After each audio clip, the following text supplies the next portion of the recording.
તો રાજ્યમાં સરકારી કોન્ટ્રાક્ટમાં અનામતની માંગ ઉઠી છે। બોટાદના ધારાસભ્ય ઉમેશ મકવાણાએ માંગણી કરી છે। એસસી, એસટી અને ઓબીસી સમાજને અનામત આપવા માંગ કરી છે। સરકારી કોન્ટ્રાક્ટમાં અનામત આપવા માટે માંગ કરી છે। સરકારી કોન્ટ્રાક્ટ ચોક્કસ એક જ સમાજને આપવામાં આવે છે। એક જ સમાજને કોન્ટ્રાક્ટ અપાય છે, જેના કારણે બ્રિજ તૂટે છે તેવું પણ જણાવ્યું છે।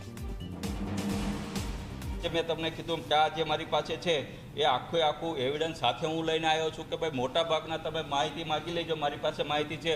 મોટાભાગના આરએમબીના જે કોન્ટ્રાક્ટ જે છે એ એક જ ચોક્કસ સમાજને જ આપવામાં આવી રહ્યા છે। પાણી પુરવઠાના પણ કોન્ટ્રાક્ટ ચોક્કસ સમાજને એક જ કોન્ટ્રાક્ટરને મોટાભાગના આપે, અને સૌથી મોટી ઘટના બનતી હોય તો આના કારણે જ બની રહી છે। એટલે આજે મેં માનનીય મુખ્યમંત્રીશ્રીને એક લેખિત માગણી કરી છે કે સરકારી જે કોન્ટ્રાક્ટ તમામ જે છે એમાં માત્ર કોઈ એક સમાજના જ કોન્ટ્રાક્ટરને કામ ન આપવામાં આવે, એમાં પણ સરકારી કોન્ટ્રાક્ટમાં એસસી, એસટી, ઓબીસીને કોન્ટ્રાક્ટ અનામત આપવામાં આવે।